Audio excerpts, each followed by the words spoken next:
안녕하세요. 오늘도 사연살롱을 찾아주셔서 감사합니다. 저는 35년의 결혼 생활을 정리하고 5년 전에 이혼한 60대 여성입니다. 청춘은 60부터라는 말이 있듯 저는 지금이 가장 행복하고 팔팔한 청춘인데요. 애석하게도 저는 그전까지 온전한 행복을 느낀 적이 별로 없어요. 제 동년배라면 잘 아시겠지만 제가 태어났을 때 시대상은 지금과는 판이하게 달랐거든요. 딸이나 여자는 그저 아들과 남편을 위해 희생해야 하는 존재였는데, 그래서 태어나 제 선택으로 할 수 있는 게 거의 없다시피 했어요. 학교도 제 마음대로 갈 수 없었고, 또 결혼도 제 의사와는 상관없이 하게 되었는데, 이건 뭐 친정이 있어도 없는 것보다 더 나쁜 경우가 많았죠. 아이러니하게도 저는 차라리 내가 고아였다면 이렇게 살지 않았을 텐데, 이런 생각을 참 많이 했었는데요. 저는 그만큼 어릴 때부터 사는 게 아니었어요. 그리고 정작 저를 낳아준 엄마는 가르침이랍시고 이런 말씀 종종 하셨는데, 저는 지금도 그 말을 저한테 해준 엄마를 용서하지 못합니다. 그냥 아무 생각도 하지 말고 살아. 여자는 원래 다 그렇게 사는 거야. 시집가기 전에는 낳아준 부모 위해 희생하고 살고, 시집가서는 그 집 귀신이라고 생각하고 시키면 시키는 대로 하고 살면 되는 거야. 여자 팔자는 다 그런 거야. 이렇게 말씀하셨는데, 아마 당신 딴에는 당신이 그렇게 살았기에 저한테 해준 말일지도 모르지만, 그 말은 제가 아프고 힘들 때 오히려 저를 더욱 비참하고 슬프게 하는 말이었어요. 말이라는 게 칼도 아니고 총도 아닌데 그렇게 잊고 싶어도 잊히지 않는 문신과도 같은 고통이 되기도 하더라고요. 그래서 저는 시집을 온 이후 이런 최면을 걸었는데, 나는 친정 따위 없다, 이렇게 생각하고 살았어요. 어차피 저에게 친정이란 힘들다고 하소연할 수 있는 것도 아니었고, 아무리 남편과 시댁 사람들이 잘못을 했다고 해도 제 편을 들어줄 사람들도 아니었는데, 그럴 바에는 아예 그런 친정 따위는 없다고 생각하는 게 낫다고 생각했죠. 사람이 기댈 곳이 있으면 딴 생각을 하게 되잖아요. 그런데 친정 엄마가 아무 생각도 하지 말고 살라고 했으니 어찌 보면 저는 친정 엄마의 가르침을 잘 따랐다고 볼 수도 있을 것 같은데, 그 덕에 헛된 희망 따윈 품지 않고 살았어요. 지금 생각하면 그것도 애잔하고 짠하기만 한데, 그때는 그게 제가 살 길이라고 생각했죠. 참고로 저는 사남매의 첫째이자 장녀였어요. 정말 최악이었죠. 장녀는 원래 살림 미천이라고 했는데 제 밑으로 남동생이 둘이나 있다 보니 저는 집안의 기둥인 남동생들을 위해 희생하고 살아야만 했어요. 육성입이 줄 돈 없다고 학교도 못 가게 했던 부모라는 인간들이 그 어린아이를 밖에 나가 일을 시켜 돈을 벌게 했거든요. 그리고 제 나이 22살에 얼굴도 모르는 남자한테 시집을 보내버렸는데, 요즘 시대 같으면 정말 말도 안 되는 일이지 않나요? 저도 첫째가 딸인데 제 딸을 그렇게 한다고 생각하면 가슴이 미어지거든요.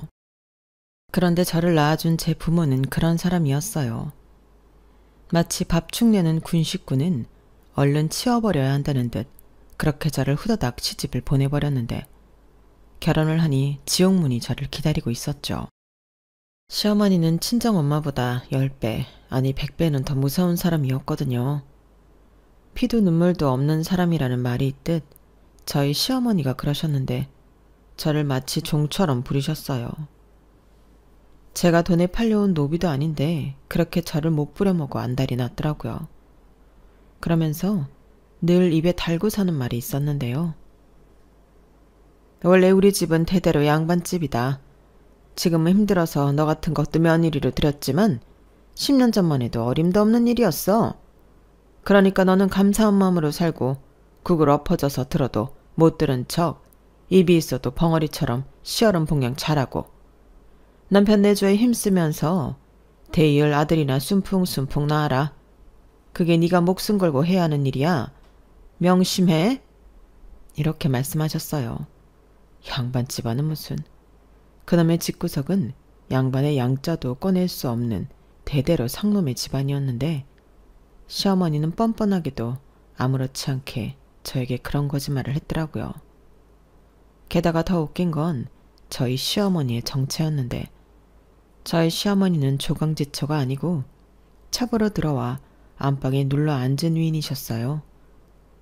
그리고 남편은 시어머니가 안방을 차지하게 해준 선물 같은 존재였는데 돌아가신 시아버님의 조강지처라는 분이 자식을 낳지 못하시나 보더라고요. 그래서 밖에서 시어머니를 만나 남편을 만들어 집에 들어왔다는데 그 길로 조강지처는 소방 맞듯 쫓겨났다 하더라고요. 저는 그걸 한참 뒤에 집안의 다른 어른에게 들어서 알게 되었어요. 그 작은 어머니라는 분이 저희 시어머니를 상당히 싫어하는 분이셨거든요. 그러니 그런 얘기도 그 집 며느리인 저한테 해주신 건데 너무 기가 막혔죠. 그래도 제 남편의 생모인 건 맞기에 이리 보나 저리 보나 제 시어머니는 맞았는데 남편도 허구한 날 술과 노름에 빠져 있어 일도 하지 않는 남봉꾼이었어요. 그러니 결혼 생활이라고 할 것도 없이 저만 혼자 너무 힘들었는데 남편이 저러면 집구석에 돈이라도 많으면 얼마나 좋아요. 하지만 그 집구석엔 돈도 없었고 식구만 많았으니 저는 돈까지 벌어야 했어요. 게다가 남편은 애 둘 낳고는 저 같은 여자는 싫다며 걸핏하면 이혼 타령은 했는데 그때는 참 비참했죠. 저도 사람인데 뭐 때문에 이런 취급을 받고 이 집에서 희생만 하고 사나. 모든 것이 끔찍하게 느껴졌어요. 그렇다고 용감하게 이혼할 생각은 꿈에도 하지 못한 저였는데 타임머신이라는 게 정말로 있다면 저는 그때로 돌아가 한심하게 참고만 산 젊은 저에게 그냥 해버려 이혼 그까짓 거. 네가 먼저 하자고 해. 라고 해주고 싶은데 그렇지 못하는 게 안타까울 뿐입니다. 저는 그때도 저희 친정엄마의 가르침대로 제 팔자련이 하고 살았어요. 생각을 하지 않으면 괴롭지 않을 거라는 그 말이 싫으면서도 그 생각을 하게 되더라고요.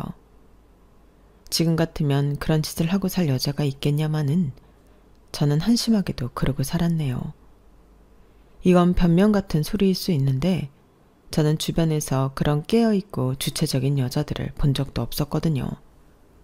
게다가 이혼한 여자는 무슨 주홍글씨처럼 낙인이 찍혀 제대로 사람으로 인정도 받지 못하는 것처럼 여겨졌는데 그게 뭐라고. 저는 그게 무서웠어요. 이혼, 그거 진짜 별거 아니고 오히려 내 삶을 찾는 고마운 일이었는데 누가 그런 인식을 만들었는지 그 인간 낯짝을 지금이라도 한번 보고 싶은 심정입니다. 그래도 위안이라고 한다면 위안인 게 저만 그렇게 살진 않아 덜 괴로웠어요. 제 나이대 여자들은 불쌍한 사람들이 많거든요. 하나같이 가엾고 안쓰럽고 사연 없는 여자들이 없는데 그때도 가뭄에 콩나듯 자기 생각이 분명하고 남편한테 사랑받으며 시댁에 인정받는 여자들이 있기는 했어요. 하지만 그런 여자들은 대부분 있는 집에서 애기씨 대접받고 산 부류의 여자였고 평범한, 아니 가난하고 형제 많은 집에서 태어난 저 같은 여자는 제각각 모양새는 달라도 비슷하게 인생이 흘러가듯 보였는데 그 와중에 남편이라도 잘 만나면 또 처지가 달라졌죠. 그런데 저는 여러모로 아주 운이 억세게 나쁜 경우였고 제 손으로 이걸 끝낼 방법은 그저 시간밖에는 없었는데 그때는 줄곧 그런 생각을 했거든요. 설마 인생이 계속 지금처럼 억울하기만 할까? 살다 보면 시어머니도 힘 빠지고 남편도 내 눈치 보고 살 날이 오지 않겠나.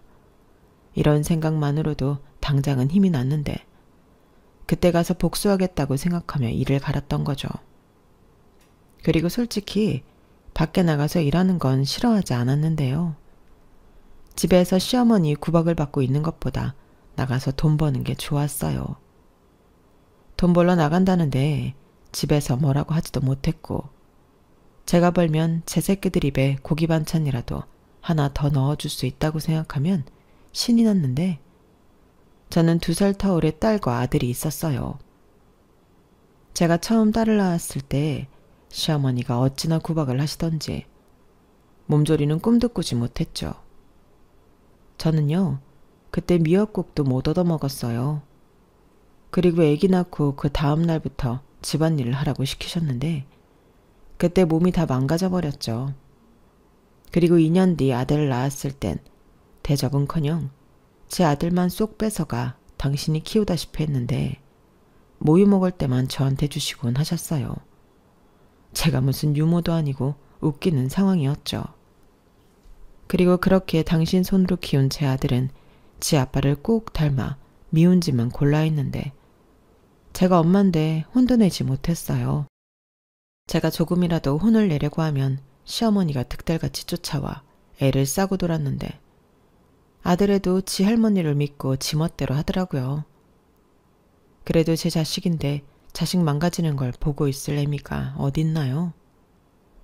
저는 지 누나한테 함부로 하는 아들 녀석을 보고는 그대로 질질 끌고 집 밖으로 나가 먼지나게 아들을 후들겨 패줬는데 쪼르르 지 할머니한테 가서 엄마인 저를 일렀더군요. 네가 우리 동진이 때렸냐? 누구 마음대로 우리 집 장순한테 손을 대냐? 네가 낳았으면 다야? 어디서 귀한 내 새끼한테 매질을 해? 너 미쳤어? 어디 너도 똑같이 내 손에 처맞아 봐라. 너 이리 당장 와. 시어머니는 이렇게 화가 단단히 나서 제 머리채를 잡았는데 자식들 보는 앞에서 너무 수치스러웠어요. 그래서 이번만큼은 못 참겠다 싶어 시어머니를 바닥에 밀쳐버렸는데 설마 하니 제가 당신보다 힘이 없겠냐고요. 그러자 바닥에 나자빠진 시어머니가 아유 며느리가 시애미 잡네. 동네 사람들 여기 좀 와보쇼. 며느리가 시애미를 잡아요. 라고 큰 소리로 외쳤는데 저는 그러거나 말거나 또 아들내미를 잡아 끌어다 회초리를 들었어요. 너 때문에 벌어진 일이라고. 어디 저 낳아준 엄마를 이렇게 무시하냐고. 계속 그러면 너 같은 아들 없다고 생각한다 했는데요. 아들애는 그때도 엉엉 울면서 할머니만 찾더군요. 이렇듯 제 아들인데 시어머니 때문에 자식 농사도 일찌감치 망친 것 같아 속상했죠. 그리고 내 아들도 애들 아빠처럼 살게 될까 밤에 잠도 오지 않았는데 그에 반면 저희 딸은 똑똑하고 야물고 속이 깊은 아이였어요. 하지만 시어머니는 기집애라고 또 함부로 하고 당신 손자와 차별하셨는데 차마 저한테 말은 다 하지 않았겠지만 저희 딸도 많이 힘들어 울었을 거라 생각합니다. 그래서 저는 시어머니가 더 미웠어요. 그럼 아빠라는 인간이 좀 나서서 자기 엄마한테 뭐라고 좀 해주려면 좋으련만 남편이라는 인간은 무슨 생각을 하고 사는지 당최 알 수 없었고 저는 밖에 나가 돈을 버는 데만 혈안이 되었어요. 그때는 돈이라도 벌어서 저희 딸 먹고 싶은 거 또 갖고 싶은 거 해주는 것만이 제가 딸을 위하는 방법이라고 생각했거든요. 하지만 나중에 딸아이가 그러는데 자기는 집에 엄마가 있는 게 가장 좋았답니다. 엄마가 돈 벌어 자기한테 뭘 해주는 것도 좋았지만 제가 없는 시간이 늘 힘들었대요. 그 말을 나중에 듣는데 어찌나 미안하든지 제 무지함을 뒤늦게 탓했는데 그때는 사실 그럴 이유가 또 있기도 했어요. 제가 처음 밖에 나가 돈을 번 곳이 식당이었는데 운 좋게 당시 일하던 식당 주인 아주머니의 마음에 들어 작게나마 제 가게를 할 수 있었거든요. 지금 생각해보면 그 주인 아주머니가 저를 불쌍하게 여겨 나름 저를 배려해 주신 것 같은데 그 아주머니도 이혼하고 할 줄 아는 게 밥하는 것밖에 없어서 식당을 차렸다고 하셨어요. 이혼하고 먹고 살아야 하는데 할 줄 아는 기술은 없지. 그렇다고 가방끈이 길기나 해. 그러니 어쩔 수 없이 늘 하던 음식 장사를 하게 됐다고요. 나는 선택사항이 없었어. 이렇게 말씀하셨는데요. 그러고 어쩌다 보니 가족이나 친구한테도 잘하지 않았던 제 이야기를 주인 아주머니에게 딱 한 번 한 적이 있었는데 저를 당신 젊었을 때와 비슷하다고 하셨어요. 그리고는 돈을 벌 수 있는 길을 열어주려 옆에서 도움을 많이 주셨는데 너무 감사한 은인이시죠. 그 덕에 저는 제 돈도 거의 들이지 않고 작은 국수집을 하게 되었는데 월급 사장이었지만 그래도 너무 행복했어요. 그 순간은 일을 하고 있어도 하나도 힘든 줄을 모르겠더라고요. 하지만 실상은 남편 노름빚 갚고 시어머니 쌈짓돈으로 들어가는 게 대부분이었는데 아휴, 이렇게 주저리 다 적으면 한도 끝도 없답니다. 제 인생이 그래요. 그러다 남편이 무슨 바람이 들었는지 정신을 차렸는데요. 어느 날부터 건축 설비 일을 배우러 다닌다고 하더라고요. 그리고는 월급 봉투라는 것도 가지고 왔는데 전부 시어머니 주머니로 들어가는 월급이었지만 남편이 저한테 돈 타령하지 않으니 저는 그것만으로도 너무 좋았죠. 그리고 저도 깨가 생겨 제가 버는 돈에서도 뒷주머니를 차기 시작했는데 그건 시어머니 때문이었어요. 저희 시어머니가 손주 손녀를 너무 차별하시는 게 늘 문제였는데 제 아들인데도 아들애가 하나도 예쁘지 않더라고요. 사실 그런 마음도 늘 불편했는데 저는 제 딸이 꼭 제 어린 시절을 보는 것 같아 더 마음이 갔어요. 저는 밑으로 남동생이 있었지만 단 한 번도 남동생들을 진심으로 좋아했던 적이 없었거든요. 그저 얄밉고 싫었는데 제가 낳은 아들인데도 지 할머니만 찾고 지 아빠만 닮아가니 정이 가지 않았어요. 내가 엄만데 이럴 수가 있나? 나는 모성애가 좀 이상한 엄마인가? 별의별 생각이 다 들었는데 아들애가 미운 짓을 하면 그렇게 꼴보기가 싫더라고요. 그리고 애를 그렇게 만든 시어머니는 더 밉고 싫었는데 시어머니는 과자나 주스 같은 것도 꼭 아들애만 사줬어요. 저희 딸도 당신한테는 핏줄이고 손녀인데 먹고 싶어하는 거 뻔히 알면서 사주지 않더라고요. 세상에서 가장 치사한 짓이 먹을 걸로 사람 차별하는 건데 저희 시어머니는 그런 치사한 짓을 많이 하셨죠. 그 덕에 저희 딸은 천덕꾸러기 마냥 지냈는데 어디서 그런 게 걸렸나 싶을 정도로 야물긴 했어요. 어린 그 엄마 걱정을 어찌나 끔찍해 하던지 저희 딸은 매번 힘들게 일하고 돌아온 제 팔과 다리를 하루도 빼먹지 않고 주물러주며 제가 아플까봐 늘 걱정하던 아이였는데 그런 고마운 딸에게 시어머니가 큰 상처를 준 적이 있었죠. 그날은 절대 저도 잊을 수가 없는데 왜냐하면 저희 딸의 학교에서 걸스카우트 모집하는 걸 보고 하고 싶다고 했거든요. 그건 전부터 저한테 얘기를 했던 거라 제가 시켜주겠다고 약속한 일이었는데 시어머니가 제가 신청서에 사인해준 종이를 보고 찢어버리셨어요. 무슨 기집애가 그런 돈 드는 걸 하겠다는 거야? 너 제정신이야? 그리고 이걸 네 엄마가 사인을 해줬다고? 이런 미친 것들. 어머니, 지금 뭐 하세요? 도희한테 왜 그러시는 건데요? 왜 제가 사인해준 신청서를 찢으시고. 네가 생각이 있어 없어? 어디서 이런 걸 사인을 해줘? 걸스카우트? 웃기고 있네. 아니, 동진이도 보이스카우트 하잖아요. 그런데 왜 도희만 못하게 하세요? 돈도 제가 줄 건데. 뭐야? 네가 돈 번다고 지금 시애미한테 유세 떠냐? 아이고, 서러워서 못 살겠네. 동네 사람들한테 네가 이런 싸가지 없는 년이라는 걸 알아야 하는데. 다 떠들고 다니세요. 그리고 도희한테 사과하시고요. 뭐야? 사과? 아주 이게 말로만 잡들을 하니까 얻어 터지고 싶어 환장했지. 네가 그러니까 우리 아들이 밖으로만 도는 거야. 우길 걸 우기세요. 어머니 아들 원래 집에는 안중이 없는 사람이잖아요.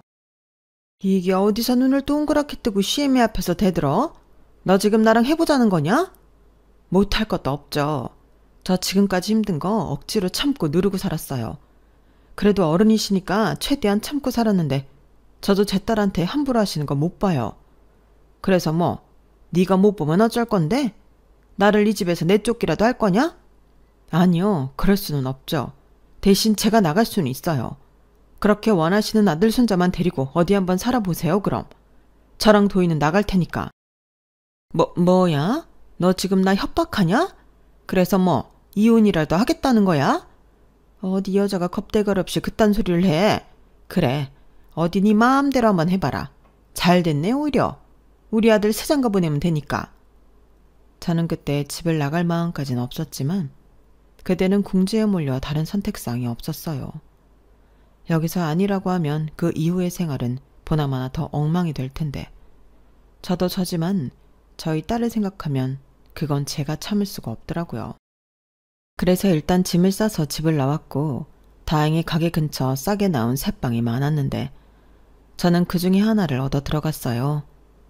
보증금이라고 따로 낼 것도 없고 달빵처럼 매달 돈을 내고 살면 됐는데 아주 좁은 불편한 곳이었지만 저희 딸은 집보다 훨씬 좋다고 활짝 웃었어요. 자기 미워하는 할머니도 없고 눈치도 안 봐도 되니 좋다고 했는데 그런 딸을 보고 있으니 눈물이 왈칵 나더라고요. 그래서 그때 결심했죠. 나는 내 딸만큼은 나처럼 살게 하지 않겠다고요. 그래서 최대한 돈을 많이 벌고 싶다는 욕심을 품게 되었는데 그때도 이혼 생각은 신기하게도 하지 못했던 것 같아요. 오히려 이혼 타령하던 남편이 옳았구나 할까 그게 좀 마음에 걸렸는데 그래도 제 발로 나온 집을 다시 들어가고 싶진 않아 일단 버텨보자 그런 마음이었어요. 그런데 길지도 않은 이틀 정도 됐을까? 남편이 가게로 찾아왔는데 남편은 별 소리도 하지 않고 집으로 들어오라고 하더군요. 자기 엄마도 아무 소리 하지 않겠다고 약속을 했다며 그만 고집부리라고 했는데요. 꼬라지를 보니 제가 없어 남편도 시어머니도 불편함을 느끼는 것 같았어요. 저도 그때 그 생각은 했었거든요. 제가 일을 하긴 했어도 들어가면 집안일을 다 하는데 제가 없으면 집안일 할 사람은 시어머니밖에 없잖아요. 빨래하고 밥하고 청소하고 그걸 시어머니가 다 하셨을 텐데 못할 건 없었겠지만 제가 있으면 안 해도 될 걸 당신이 하고 있으니 그건 그거대로 싫었을 거예요. 저희 시어머니는 며느리를 본 이후 집안일은 손을 완전히 떼다시피 한 위인이었거든요. 그러니 다시 집안일을 하고 싶지는 않았을 거고 그렇게 남편 때문에 들어가게 된 저는 명분도 있으니 그 이후부터는 사는 게 좀 나아졌는데 시어머니도 제가 사는 내내 고분고분할 줄만 알다가 집까지 나가는 모습을 보고 많이 놀란 듯 보였어요. 그리고 그 난리를 한번 겪으니 아들도 슬슬 제 눈치를 봤는데 그래도 제 아들이라기보다 시어머니 아들처럼 살더라고요. 그렇게 시간이 흘렀어요. 세월은 호랑이 기운도 빼내버릴 만큼 힘이 셌는데 시어머니도 예전 같지 않으셨죠. 반면 남편은 이젠 영락없는 배 나온 아저씨가 되었고 저는 손마디는 굵어지고 굳은 살이 여기저기 박힌 아주머니가 되었어요. 고생하면 빨리 늙는다고 하더니 정말 그렇더라고요. 거울 속에 있는 저는 세월을 정통으로 맞은 모습이었는데 후회해도 어쩔 수 없는 제 현실이었어요. 대신 제가 제 분신처럼 맡겼던 저희 딸은 제가 봐도 참 곱고 당차게 잘 자랐는데요. 딸아이만 보면 그렇게 뿌듯할 수가 없었죠. 저희 딸은 공부도 척척 잘하더니 서울에서 내놓으라고 하는 대학도 한 번에 붙었고 시어머니는 그때도 무슨 기집애를 대학 공부를 시키냐고 노발대발했지만 저는 제 돈으로 저희 딸 대학 공부를 다 시켰어요. 그에 반면 저희 아들은 피는 못 속인다고 어린 나이부터 한탕한탕 노래를 부르더니 사는 게 말이 아니었고 그나마 군대 다녀와서는 정신을 조금 차린 듯 자동차 정비 기술을 배우기 시작했는데 제 아빠가 손재주는 좀 있더니 저희 아들도 그랬어요.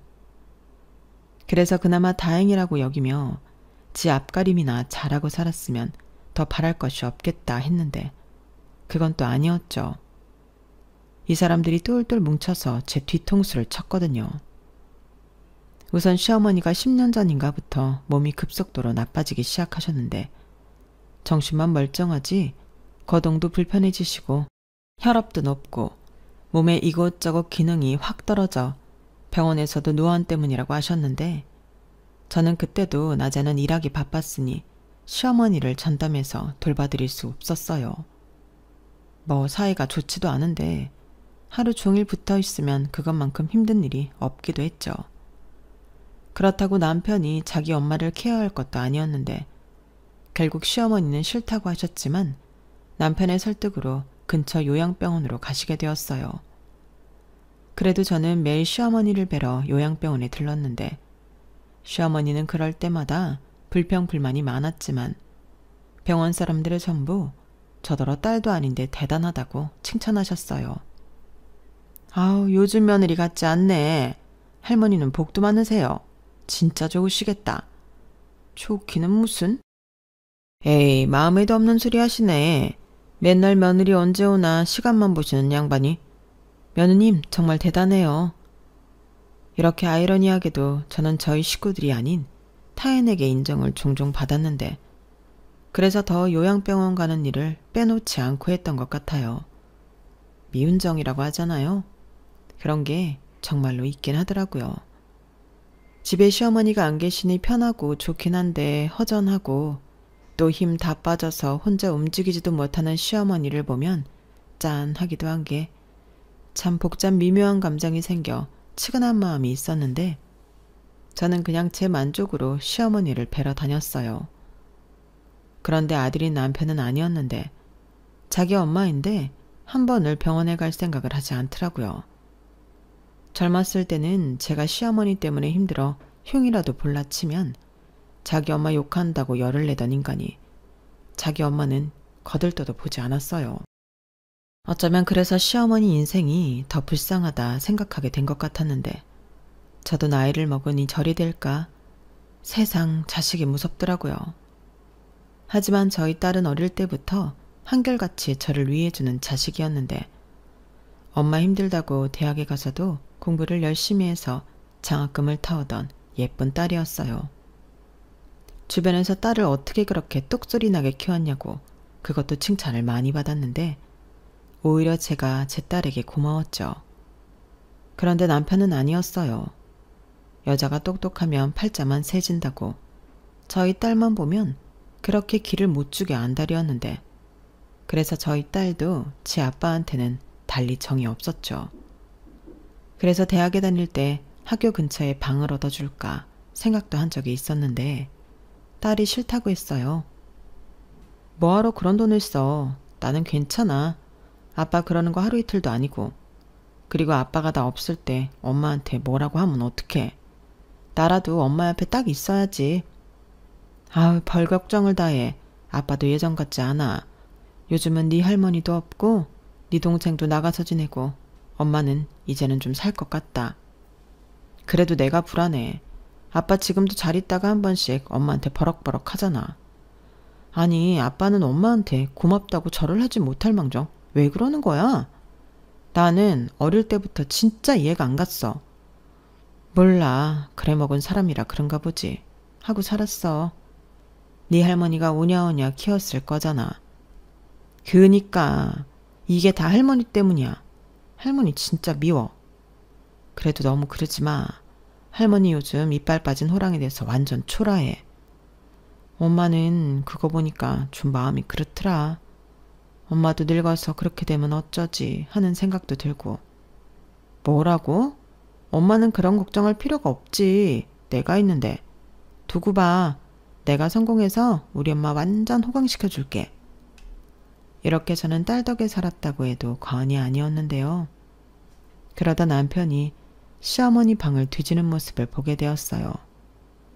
꼭 무언가를 찾는 것 같았는데 그래서 바로 도희 아빠 거기서 뭐해? 라고 남편을 불렀고 남편은 별거 아니라고 시어머니 방을 나오더라고요.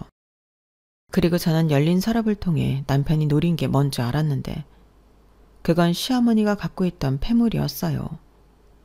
종종 그 폐물들을 꺼내서 보시고는 이건 나중에 우리 동진이 장가가면 색시 줘야지 라고 하는 소리를 들었거든요. 그래서 힘들어도 팔지도 않고 고이고이 갖고 계셨던 건데 저는 남편이 괘씸했어요. 아무리 주인 없는 방이라고 해도 시어머니가 살아계신데 이건 아니라고 생각했죠. 그래서 남편이 잘 때 몰래 남편이 챙겨놓은 시어머니 폐물을 꽁꽁 챙겨 숨겼는데 남편이 다음날 아침에 그걸 찾느라 난리도 아니었어요. 저한테 말도 못하고 집안 곳곳을 찾는데 저는 유유히 시어머니 폐물을 가방에 숨기고 집을 나섰죠. 그리고 식당 일을 하다 점심 장사를 마친 뒤 저는 요양병원으로 가서 시어머니에게 폐물을 드렸는데 시어머니가 아주 저를 도둑년 취급을 하셨어요. 네가 왜 이걸 갖고 있냐? 너 내 물건 뒤졌냐? 이러시면서 역정을 내셨는데 저는 애비가 이것 챙겨서 어디 가서 팔려고 하는 것 같아 가져왔다고 어머님이 보관하시는 게 좋을 것 같아 들고 왔다고 설명했어요. 그러자 자기 아들이 그럴 리가 없다고 헛기침을 하며 그 폐물들을 챙기시는데 사람 참 변하지 않더군요. 그때는 이런 게 다 무슨 의미 없는 희생인가 그런 회의감에 우울하기도 했는데 놀라운 사실은 그 폐물의 주인공이 저의 아들이 아니었다는 거였어요. 그때가 희한하게 남편이 수상한 짓을 할 때였는데 정말로 촉이 딱 오더라고요. 바람을 피우고 있는 그런 촉이 진짜 왔어요. 처음에는 이제 네가 하다 바람까지 피우는구나. 그냥 내버려 둘까 싶기도 했는데 그래도 한 입을 덮고 산 세월이 몇 년인데 넘어가지지 않더군요. 그리고 남편은 부쩍 저녁 약속도 많아지고 야근한다는 소리를 많이 했는데 노가다 현장은 4, 5시면 끝나는 게 대다수거든요. 보이지도 않는 야밤에 무슨 일을 하겠어요. 그래도 남편이 그런다고 하면 그런 줄 알고 넘어갔는데 촉이 딱 온 후로는 넘어가지지 않았어요. 생각이 많아지니 일하면서도 다치는 일도 생기고 이건 안 되겠다 싶어 한 번은 미행을 하기로 했는데요. 제가 뭐 미행을 해봤어야죠. 남편한테 보기 좋게 걸렸어요. 그리고 남편은 너 뭐야? 너 지금 나 미행해? 이젠 하다 별짓을 야, 너 나 의심하냐? 라고 저한테 불같이 화를 냈는데 자기는 절대 그런 적이 없다고 잡아떼더라고요. 그리고 이젠 저더러 의부증이 있다고 몰아가며 지랄 발광을 했는데 남편이 바람을 폈다는 증거가 없으니 오히려 저만 이상한 사람이 되었어요. 아니, 나는 요즘 들어 당신이 이상하니까 한번 확인해 보려고 했던 것 뿐이야. 뭐가 이상해? 그렇잖아. 하루가 다르게 옷 사들고 와서 입질 않나. 머리 염색에 향수까지. 당신이 하던 행동들이 아니니까. 이 사람이 진짜 사람을 뭘로 보고 언제는 좀 관리 좀 하라며. 이젠 해도 지랄이냐? 이럴 거면 뭐하러 살아? 이혼해. 그놈의 이혼 타령. 저는 남편 말에 억울하고 비참했어요. 내가 잘못한 건 하나도 없는데 왜 이런 취급을 받나. 속이 터져나갈 것 같았는데 그때 처음으로 그냥 확 진짜 이혼할까? 그런 생각을 했어요. 전에는 애들도 어리고 저도 뭘 모르니 겁부터 났지만 이젠 다 늙었는데 이혼했다고 손가락질을 받아도 아무렇지 않을 것 같더라고요. 그런데 이렇게는 물러나고 싶지 않았는데 확인이라도 제대로 하고 이혼해야겠다 생각했어요. 딸한테 얘기하니 딸애도 요즘 자기 아빠 하는 짓이 이상하긴 했다고. 제가 없을 때 집에서 혼자 누군가와 이상 야릇하게 통화하는 걸 본 적도 있다고 하는데 딸애가 그랬어요. 엄마, 우리 이거 확실하게 증거 잡아서 제대로 아빠랑 이혼하자. 위자료도 다 챙기고 그 상대방 여자한테 상간녀 소송도 해. 뭐? 너는 그런 걸 어떻게 다 알아? 전에 텔레비전에서 봤어. 아빠가 하도 이혼 타령하니까 그냥 계속 보게 되더라고. 저는 그때부터는 확실한 증거를 찾아야겠다고 생각했어요. 그러다 저를 도와줬던 사장님의 도움으로 탐정? 그런 사설업체 도움을 받기로 했는데요. 증거도 확실하게 확보해준다고 하더라고요. 그래서 도움을 받기로 했는데 일부러 남편한테는 별다른 의심하는 티를 내지 않았어요. 하지만 도둑이 죄발 저린다고 남편은 저를 계속 의식하는 듯 했고 전에 미행했던 걸 가지고 끈질기게 저를 의부증이 있는 여편네라고 몰아세웠는데 한 번은 이혼 서류까지 가지고 나타나 저더러 이혼하자고 하더군요. 대신 저 때문에 하는 이혼이니 저더러 못 만나가라고 했는데 그럴 수는 없었어요. 그래서 싫다고 아니면 그만이지 왜 이렇게까지 하냐고 진짜 뭐라도 있는 거냐고 물었더니 남편이 그러는 거예요. 이거 봐봐. 너나 또 의심했지. 이게 바로 의부증이라는 거야. 나는 의부증 있는 너랑은 한시도 같이 살고 싶지 않아. 그래? 그럼 법으로 해. 이혼소송 그런 거 있잖아. 이 옆에 내가 무슨 말 같지도 않은 소리래. 네가 잘못한 게 맞는데 왜 내가 소송을 해? 그냥 다른 말 필요 없고 여기 도장 찍고 네 몸만 나가. 싫어. 이 집도 내가 벌어서 샀고 어머니 복량에 애들 건사에 다 내가 있는데 내가 왜 몸만 나가? 그렇게 이혼하고 싶으면 이혼해 줄 테니까 당신이 몸만 나가. 그럼 얼마든지 해줄게. 웃기고 있네. 내가 총 맞았냐? 몸만 나가게? 그리고 너만 벌었어? 나도 벌었어. 그래서 그 돈 다 어디로 갔는데? 언제 한번 나 갖다 준 적 있어? 생활비로 쓴 적 있냐고. 당신 어머니 갖다 주고 당신이 쓰고 그리고 없어진 돈이잖아. 언제 도희 학비 한번 내준 적 있어? 여기서 그 말이 왜 나와? 내가 외아들도 아니고 기집애 학비를 내? 내가 진짜 언제고 이 말은 하려고 했는데 네가 딸년을 아주 먹같이 키워놔서 제가 나를 얼마나 개무시하는 줄 알아? 대학물 먹었다고 아주 지 아빠를 동네 돌아다니는 똥개보다 못한 취급을 해. 그러게 딸한테 좀 좋은 모습을 보이지 그랬어? 애도 지 아빠가 제대로 된 모습을 보여주지 않으니까 그러는 거 아니겠어? 당신도 도희 똑똑한 거 알잖아. 진짜 이놈의 옆에 내가 왜 이렇게 기가 살았어? 옛날에는 아주 내가 눈만 치켜뜨면 벌벌 기더니 이젠 서방도 안 무섭다 이거지? 그래, 나도 살 만큼 살았는데 아직도 그렇게 살겠니? 그리고 그런 말 내 앞에서 함부로 하면 안 되는 거 아니야? 나를 얼마나 무시했으면 그런 말을 내 앞에서 아무렇지 않게 해? 그래, 옛날엔 좋았냐? 아무것도 모르고 니네 집에 시집와서 죽어라 고생만 하는 나보고 너는 좋았어? 뭐라는 거야 이 옆에 내가. 좌우간 나는 너랑 살 마음 없으니까 좋은 말 할 때 도장 찍고 이 집에서 나가. 아니지, 이 집 명의 당장 내 앞으로 옮겨놓고 꺼져. 웃기고 있네. 누구 맘대로 어디 뺏어갈 수 있으면 해봐. 저는 남편의 말도 안 되는 요구에 더 발악하며 덤볐어요. 아무리 생각해도 그놈의 의부증으로 저를 몰아 이혼하겠다는 심사 같았는데 제대로 된 증거가 나오기 전까지는 어림도 없었죠. 그렇게 보름 정도가 지났을까 드디어 증거 수집을 완료했다고 연락이 왔어요. 그리고 보고 듣게 된 사진과 동영상 그리고 통화들은 아주 놀라웠는데요. 남편은 정말로 바람이 난 게 맞더군요. 게다가 이미 그 여자랑 재혼할 생각까지 한 모양 같았는데 한 동영상을 봤을 때는 정말로 뒤로 넘어갈 뻔했어요. 그 영상 속 배경은 시어머니의 요양병원이었는데 저희 아들도 남편과 그 바람핀 여자랑 거기에 있더라고요. 그런데 제가 보관하는 게 좋을 것 같다고 갖다 드린 시어머니 폐물을 시어머니가 직접 그 여자한테 주는 게 찍혔는데 거기에 녹음된 음성을 들으니 이 사람들은 벌써 가족이나 다름없었어요. 기가 막혔죠.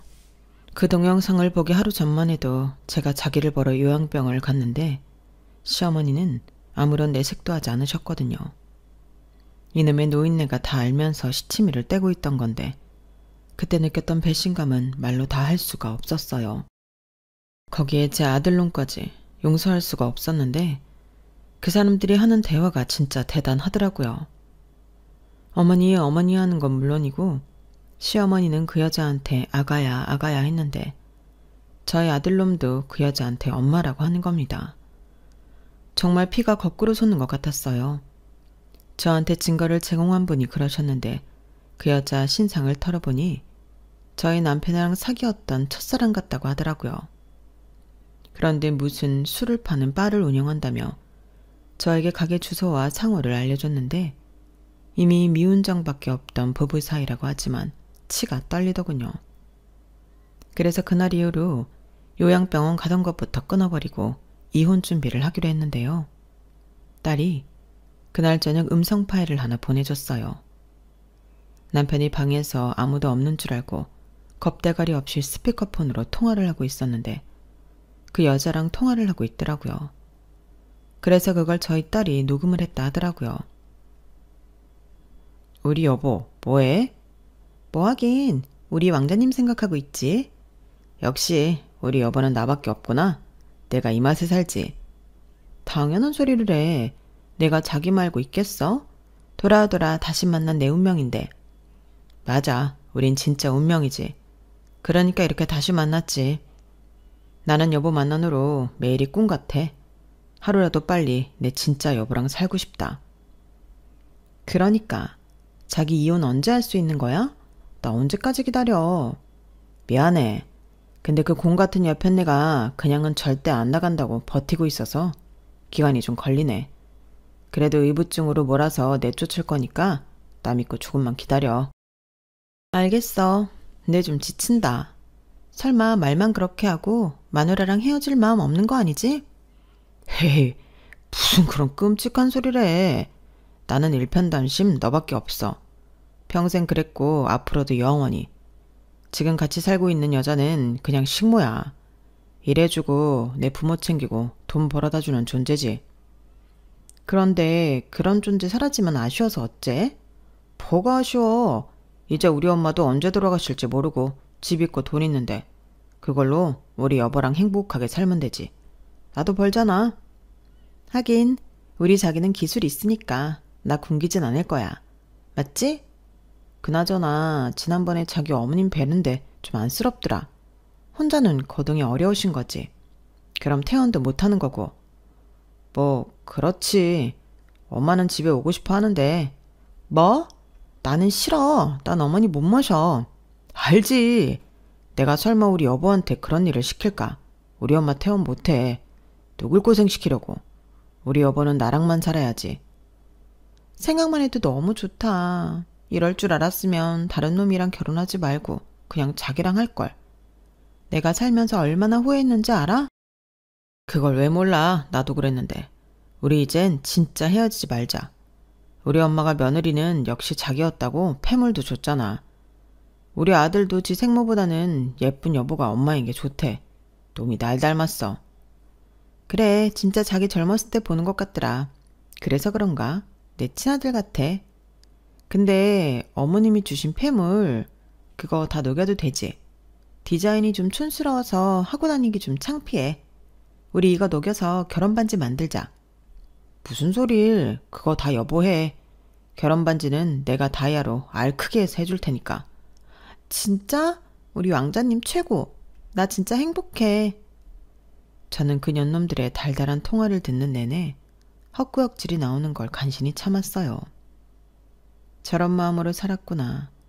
오장육부가 뒤틀렸는데 저를 공 같다 말하는 남편에게 제대로 한방 먹여주고 싶었어요. 그리고 기회를 엿보고 있을 찰나 저는 딸과 이야기하고 집부터 정리하기로 했는데요. 그러면서 딸아이와 둘이 살 집을 구하기로 했어요. 그리고 집은 딸이 있을 때 보여주고 그렇게 남편 몰래 집부터 없애버릴 계획을 세웠는데 하늘이 이런 저를 돕기로 한 건지 기가 막힌 기회가 찾아오더군요. 이 남자가 그 여자랑 제주도로 여행을 가기로 했나 보더라고요. 말로는 출장을 가야 한다고 거짓부렁을 늘어놓았는데 누가 봐도 그건 출장이 아니라 미래였어요. 저는 다 알면서 알겠다고 했죠. 그리고 그날 저희도 짐을 몽땅 뺐는데 일단 짐은 장기 보관해주는 창고가 있다고 해서 거기에 옮겨놓았는데 짐이 빠지고 집이 텅텅 비니 기분이 묘했어요. 제 가슴도 텅텅 비어진 듯 공허했는데 그때 거짓말처럼 요양병원에서 연락이 오더군요. 제가 며칠 때 가고 있지 않았기 때문에 병원에서 전달 사항을 알려주겠다고 연락을 해온 듯 했어요. 그래서 앞으로는 저 말고 아들한테 연락하라고 남편 번호를 알려줬는데요. 몇 시간 뒤 남편한테 연락이 오더군요. 요양병원에서 전화를 받았다고 저더러 자기 엄마도 안 챙기고 요즘 뭐 하냐고 화를 내는데 기도 차지 않았어요. 남편 옆에서 낄낄거리고 있을 그 여자가 자연스럽게 떠올랐거든요. 그래서 말했습니다. 왜 나한테 그래? 내 엄마야? 네 엄마잖아. 뭐라고? 네 엄마?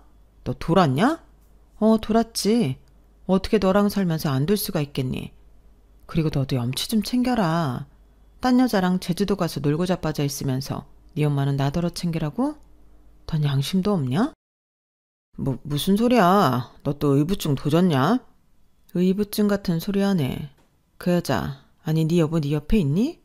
이름이 뭐라고 하더라? 김순영이라고 했나? 이름도 진짜 촌스럽다. 술집 마담이란 여자가 이름이 촌스러워서 어떡해? 무슨 말이야? 우리 순영 이름이 뭐가 어때서? 그러는 네 이름은 뭐 세련되냐? 그리고 누가 술집 마담이래? 빠야 빠. 아 그래. 그렇구나. 그거 봐. 너 바람 피우고 있는 거 맞잖아. 남편은 제가 하는 말에 헉 소리를 내고 놀란 듯 했어요. 그 옆에서 어떡해 라고 하는 여자 목소리도 희미하게 들렸는데 이것들이 아주 사람을 우습게 알고 놀고 있었구나. 괘씸하더군요. 그런데 곧이어 남편은 계속해서 저를 몰아세울 심상으로 자기를 미행했냐 뒤를 캤냐 저를 추궁하기 시작했는데 기가 막혔어요. 이 순간에도 그런 짱구를 굴리고 있다는 게 진짜 싫더라고요. 그래도 내가 낳은 애들의 아빠라는 인간이었는데 나는 정말 저 인간을 모르고 지금까지 속아 살았구나. 눈물까지 나올 지경이었는데 똥줄이 탄 남편은 저한테 말해보라며 오히려 큰 소리를 쳤어요. 미행? 요즘 세상에 그딴 거 안 해도 증거 찾는 건 일도 아니야. 어머니 병원까지 데리고 갔던데? 우리 아들도 데리고 가서? 아, 그 아들이 나보다는 그년이 엄마인 게 좋다고 했다면서? 그래, 니들끼리 잘 살아봐. 첫사랑이랑 다시 어째보고 싶어서 나 의부증으로 몰았냐? 웃기고 있네. 넌 이제 끝났어. 왜? 나랑 이혼하고 싶어 죽겠잖아. 근데 어쩌지? 나는 절대 그냥은 안 해줄 건데. 기대해. 뭘 상상하든 기대 이상일 거니까. 뭐라는 거야? 야, 너 지금 무슨 생각하고 있는 거야? 야, 너 전화 끊지 마. 야, 도희 엄마. 도희 엄마 같은 소리 하네. 저는 남편의 애가 타는 부름에도 전화를 끊어버렸어요. 도희 아빠, 도희 엄마. 그렇게 서로를 불렀던 호칭도 그때는 소름 돋게 싫더라고요. 그리고 하루빨리 그 인간이 돌아와 텅 빈 집을 발견하고 놀라 나다빠지는 꼴을 보고 싶었는데 불안하긴 했는지 하루 사이에 다시 연락이 오더군요. 집이 왜 이러냐고 난리가 났어요. 때마침 사겠다는 사람이 있어 집도 팔았는데 사실 빨리 팔고 싶어서 금매로 내놨었거든요. 그리고 짐을 빼고 얼마 지나지 않아 계약하자는 사람이 나타났는데 그 사람들도 급한 사정이 있다며 빨리 이사를 들어오고 싶어 했어요. 아주 딱이었죠. 그래서 언제든지 이사하셔도 된다고 하고 잔금을 받기로 했는데 남편은 누구 마음대로 집을 팔았냐고 난리가 났어요. 네 명이 집 내가 파는데 왜 지가 날린지 아주 꼬시더라고요. 그러면서 자기 집은 어디 갔냐고 묻길래 그 여자 가게로 보내줬다고 했는데요. 그 여자도 난리가 났어요. 아직 제대로 식도 안 올렸는데 이게 뭐냐고 당장 가지고 가라고 했다 하더군요. 거기에 사람들이 아주 작정을 한 모양으로 모르는 번호로 전화가 와서 받아보니 시어머니셨는데 시어머니가 그러셨어요. 저더러 미쳤냐고 당장 자기 보러 병원으로 오라고 소리를 지르시더군요. 그래서 그때 말했습니다. 왜 저한테 그러세요? 어머니가 폐물 준 그 아가 있잖아요. 저는 이제 며느리 아닌데 이렇게 전화하시면 곤란하죠. 뭐야? 네가 그걸 어떻게? 왜요? 제가 모를 줄 알았는데 알고 있어서 놀라셨어요? 아무리 놀랐어도 저만큼 놀랐을까요? 저는 아무리 저 구박하고 시집살이 시켰어도 어머님이 그러실 줄 몰랐어요. 미우나 고우나 저 아니면 어머니 챙기는 사람도 없었는데 어떻게 저한테 그러실 수 있으세요? 미안하지도 않으세요? 하긴 그런 거 아시는 분이시면 그렇게도 안 하셨겠죠. 네, 어디 새 며느리한테 봉양 잘 받아보세요. 아무리 아들 사랑이 삐뚤어지고 요상해도 그렇지 어떻게 아들이 바람 피우는 걸 옆에서 동조하나요? 진짜 천안집구석 징글징글 맞네요. 첩이나 엄마나 첩이 낳은 아들이나 진짜 양심도 없어. 뭐? 야, 너 지금 말 다 했냐? 첩? 왜요? 제가 틀린 말 했어요? 맞잖아요, 어머니 첩인 거. 그리고 저는 뭐 이런 말도 못할 줄 아셨어요? 저도 어머니처럼 다 할 수 있어요. 하지 않았을 뿐이지. 그럼 남은 날 쭉 그렇게 사시고요. 저 찾지 마세요. 아마 어머니는 돌아가셔도 천국에 못 가실 거예요. 제가 지옥 가게 해달라고 정성을 다해 빌 거예요.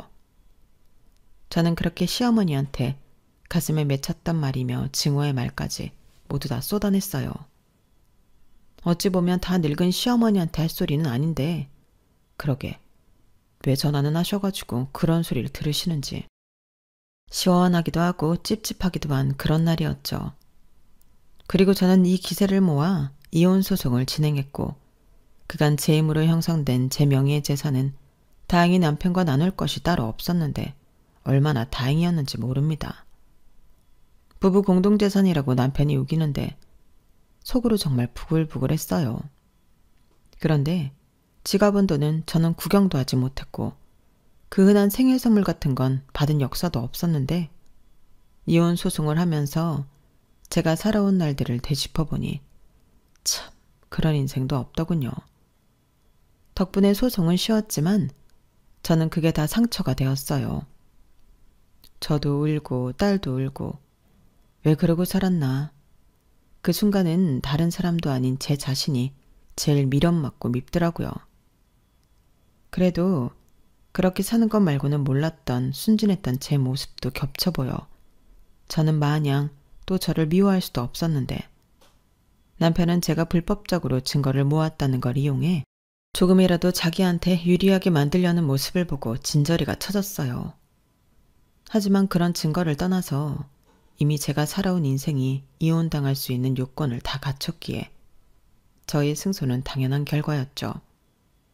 그리고 저는 남편뿐만이 아니라 남편의 첫사랑인 그 여자한테도 상간녀 위자료 소송을 진행했는데 이 수뇌부 넘치던 인간이 그 위자료까지 지가 물어주겠다고 했나 보더군요. 정말 눈물 없이 보기 힘든 남편의 첫사랑이었는데 하나도 부럽지 않았어요. 이제야 돌아 운명처럼 만났다는 그 연놈이 평생 그렇게 살았으면 좋겠더라고요. 그런데 말이죠. 정말 웃기는 일이 그 뒤에 벌어졌는데 참고로 저는 남편과 그 여자한테 각각 3천만 원, 2천만 원, 총 5천의 위자료를 받게 되었거든요. 그에 반면 남편이 챙긴 재산은 아무것도 없었고 그야말로 개털이 되었는데 그러자 그 왕자님 타령하던 첫사랑 여자가 180도 태도를 바꿨다는 것 같았어요. 아들 말에 의하면 지 아빠가 그 여자한테 저랑 이혼하면 아파트도 사주고 가게도 확장시켜준다고 약속을 했다는 것 같은데 제가 무슨 재벌도 아니고 그런 약속을 했다는 게 너무 웃겼어요. 그런데 저한테 다 털리고 남는 것 없이 위자료나 내어주게 생겼으니 이 여자가 더 난리가 난 듯 했는데 결국엔 자기들끼리 싸우고 난리도 아니었다 하더군요. 이혼 후 달라진 첫사랑의 태도에 남편이 상처를 받고 꽃뱀이니 이젠 돈 없으니까 자기를 거지 취급하는 거니 라고 따졌다고 했는데 그 여자도 똑같이 그랬답니다. 네가 뭐가 볼 게 있냐고 돈이나 좀 있는 줄 알아서 만나준 것뿐이라고 처음부터 결혼 생각까지는 없었다며 속내를 다 깠다는데 참 아름다운 첫사랑의 말로를 보는 것 같더군요. 결국 여보 왕자님 하던 그 연놈들은 나중엔 2년 전년 20개 저 새끼 하며 쫑을 냈고 나중에 시어머니만 저한테 미안하다고 하셨어요. 이혼한 자기 아들이 뭐 자길 보러 몇 번이나 왔겠어요. 분명 한 번도 가지 않았을 건데 그제야 당신 잘못을 깨달았다고 하시더라고요. 하지만 이미 물 건너간 일이었고 저는 그 집 며느리도 아니었는데 이제 와서 그러신들 소용없다고 말씀드렸죠. 그러자 자기가 아들한테 전화해 이제라도 혼을 내보겠다며 저더러 기회를 달라고 하셨는데 저는 싫다고 했습니다. 진짜 싫었거든요. 그리고 어떤 이유에서든 다시는 어머님도 어머님 아들도 엮이고 싶지 않다고 정말 저한테 미안한 마음이 있으면 이렇게 저 찾지 말라고 했는데요. 역시는 역시였어요. 시어머니가 역정을 내더라고요. 저더러 독하다고. 그러니 그렇게 산 거라고 또 악담을 하시는데 저한테 한 사과도 진심은 아니었던 거였어요. 당장 자기가 아쉬우니 마음에도 없는 소리를 한 건데 제가 그걸 몰랐을 리가 없었죠. 저는 처음부터 그런 줄 알았어요. 정말로 저한테 미안했다면 이혼까지 한 마당에 저한테 연락을 안 할 수가 있었겠어요? 그러니 첫사랑도 깨지고 남편 놈은 개털에 시어머니는 외로운 마지막을 보내시게 되셨는데 다 순리라고 생각합니다. 자업자득이죠.